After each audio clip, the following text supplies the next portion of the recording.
back to the.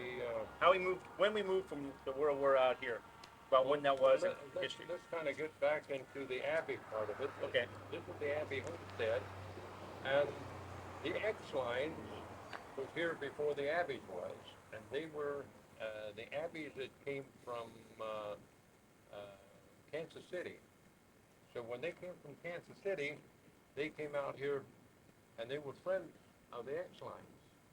And then somehow or another they got word back there, and they talked to Tom Abbey, and he came out here first with the Abbey.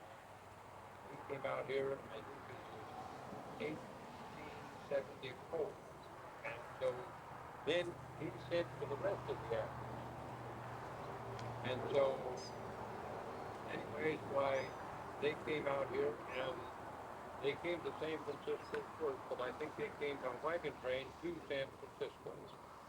And anyways, Tom Abbey went down and picked them up at Fort San Luis. They came in by boat at Fort San Luis, San Francisco.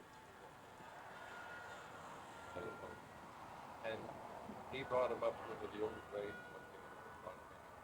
So, being they were friends of the Exlines, they homesteaded this piece of property right here.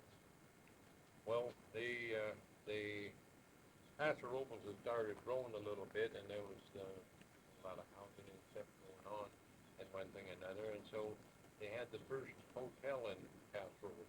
Was that the Star Hotel? Bill, I don't know the name of it. Well, anyways, I think it was the Star Hotel, and the two Abbey girls worked there, and the Abbeys had a little bit of money, so anyways, they worked that they brought from England. You know, yeah. And anyways, they worked there, and they called it a rooming house, but it was a hotel, and you could rent a room and then pay for your meals, and it was just all kinds of food on the table. What you wanted to eat, you ate. When you if you went to lunch, you paid a little like your lunch. You went to work. Come back, right? You didn't like what they ate, well, you didn't pay them. But that's the way that worked. So the two Jardine boys, the Abbey girls had money, and they made a move. So History repeats itself a lot in this family, doesn't it?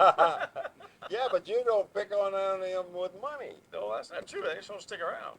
But anyways, they had sold this one piece of crawfish up here to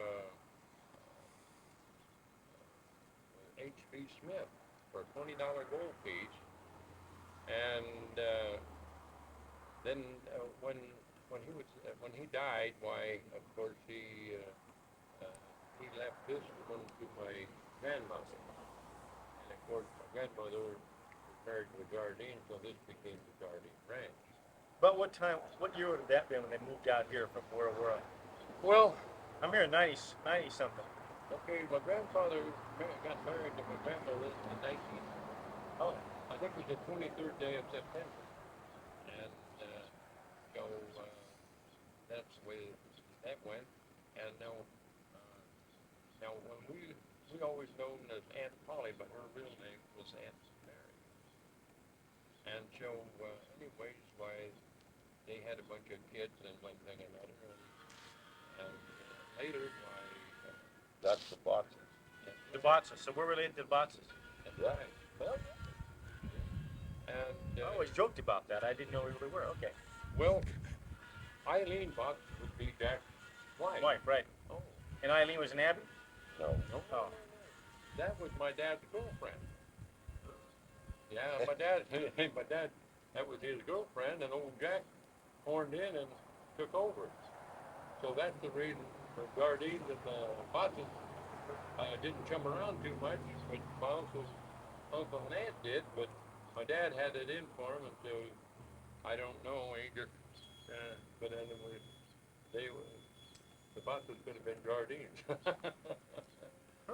So anyway, that part of that, and remember they went out to the diamond up. Right, Bottses. Yeah, that was up by the Claw Mine. Then they took it and started. When they rented the place where they're at now. I know the story. If Botts sold the property out there, 'cause we had our ranches, prairie places on one side of the river, boxes on the other, basically. When I was a kid, cowboying along the river there. Well, most of that the Botts had along the river was, they, Oh, they, Oh, yeah, they Hunter run, Biggest yeah. got that card.